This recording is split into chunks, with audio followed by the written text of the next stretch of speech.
I'll ask you the same question I asked him, Ace. You know, one of the things that came out of this that a lot of fans have said to me is, you know, I know you went out and toured with Peter together. I guess it was about 99 or something like that. You did that Bad Boys tour, but now you guys are obviously in a different place. I'm not saying would you ever tour together, but now that you guys have, you know, mended whatever bridges and reconnected and all that, would you consider maybe even doing a song with him or going and doing something with him at some point musically? I don't see that happening at this juncture. You know, I'm working on a new CD. I'm working on my second book, and you know, I'm going in a different direction. I mean, when I read Peter's book, it's like Christ. You know, he opens up the book where he's got a gun in his mouth. I mean, you know, when you buy Peter's book on Amazon, you go down to the bottom of the page and it says people who bought this book, you know, bought a stool and a rope. You know.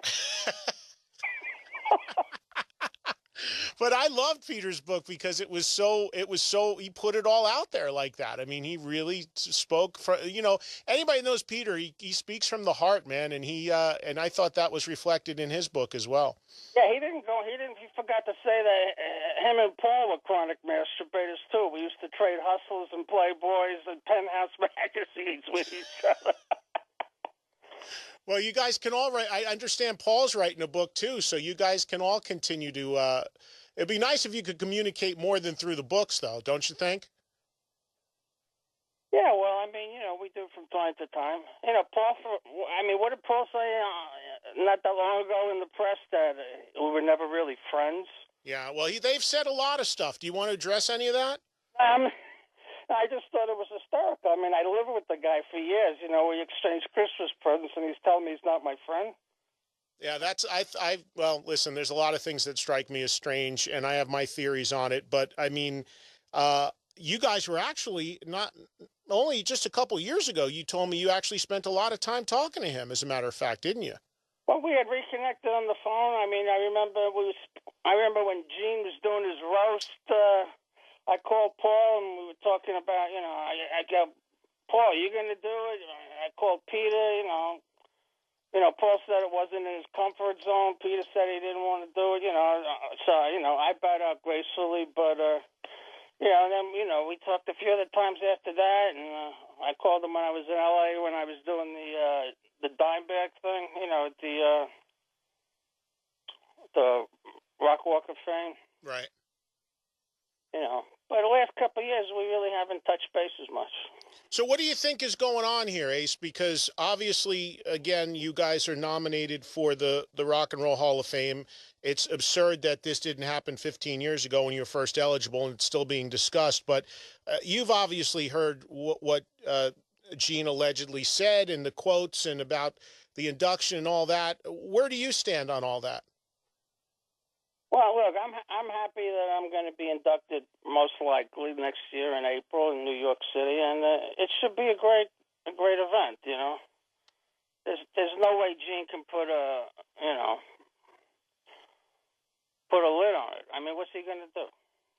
Well, if he keeps saying things like he said, or some variation of it, well, we wouldn't want to play with them or whatever. I mean, I think that actually hurts. I think that hurts the chances of the band finally getting in because, you know, I mean, that's not what anybody wants to hear. Even the most hardcore fan in the world, nobody's looking for a reunion tour, but they're looking for the original band to be inducted into at least do kind of like what you guys did at the party. Clearly, you can all get up and do a couple songs. That's the only way it should go down. Yeah, well, you know, maybe he'll reverse his stand. You know, he doesn't want to play with me anymore at all. I don't know what's up with Gene. You know, he used to say to me in the '70s, every time I did something stupid, he'd go, "Hey, you're shooting yourself in the foot again." He's been shooting himself in the foot for years.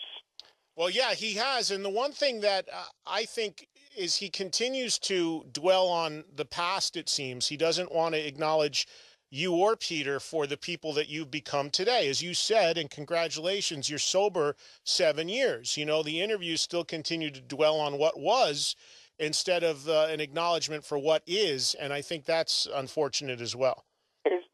Gene's living in the past. He's become a caricature of himself. You know, I mean, from the very beginning, his only motivation was money.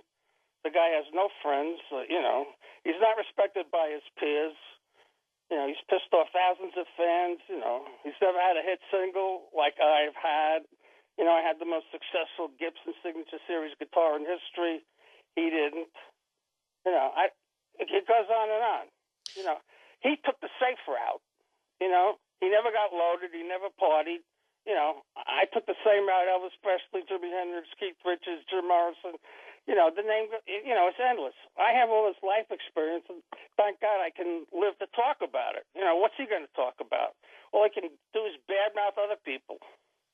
Yeah, well, I'll tell you, I mean, I wrote something on my site just a couple days ago, and I firmly believe it. I think that a lot of it is a defense mechanism because if you follow the history, it's all about trying to sell what is happening now. And what is happening now is two guys impersonating you and Peter, and that's what they need to try to sell.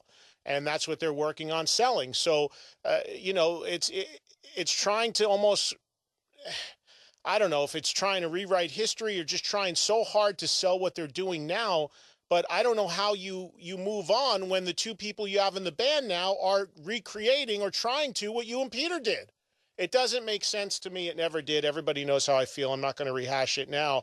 But I think that apparently he retracted his quote and said he was misquoted about the whole Hall of Fame thing.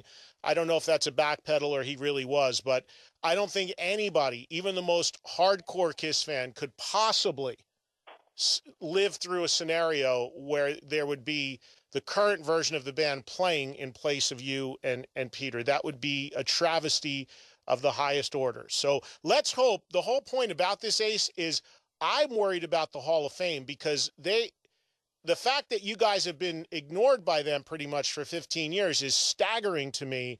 And this is still not a done deal. You guys were nominated, as I'm sure you know, in the past once before and not gone in. So let's hope that we have something to talk about, and this actually does finally happen this time around. And come on.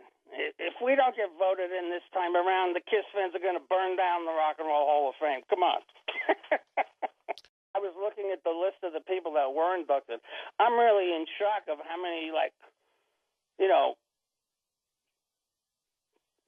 do you call it, rap guys and, music that isn't rock and roll, and it's called the Rock and Roll Hall of Fame. I don't get it. Hey, a couple quick things since we were talking about Kiss. This is one of the things that I've heard from a lot of fans about as well. Can you give us your side of the story as far as this whole documentary that apparently you and Peter were approached on and passed on doing? What's the story with that? I don't know. I found it very weird that instead of getting a call from Gene or Doc McGee or Paul, because they're behind this documentary, correct? Yes, that's the case, yes. Instead of getting a call from them, I get a call from my bodyguard, and he got a call from Kiss's bodyguard, and about me doing doing an interview for this documentary. I mean, it was all done. It was all tried to, they tried to go through the back door, probably because they didn't want to pay me any money, as usual. And, it left a bad taste in my mouth, and I just passed on it because, you want me to do a documentary, let me know how much money you're making, give me my fair share, and I'll sit down and talk. Right. If you don't want to do it that way, forget about it. Well, yeah, if somebody's making a movie, somebody's getting paid. So it's just, you're right. I mean, it's about Kiss. So you guys are, in the fans' eyes, 4 equal parts. And I'm sure the focus of it will be mostly about the original band, much like the most recent book they put out was about. If Kiss is behind the documentary, Paul and Gene are making the lion's share of the funds. Right. Okay? So... And the last thing before I let you go, because I think this is good that people hear from you about all this stuff. And the last thing I want to ask you about is, there's a big story in the news, and I don't know if you can address this, but, about your house here on the East Coast and foreclosure and all that. A lot of people thought you were still living there. A lot of people thought you were living under a bridge somewhere here in New York. I know you haven't lived there in a long time, but is there anything you want to say about that story? Yeah, I left the house over 2.5 years ago. My attorney's taking care of it. You know, it's not in foreclosure.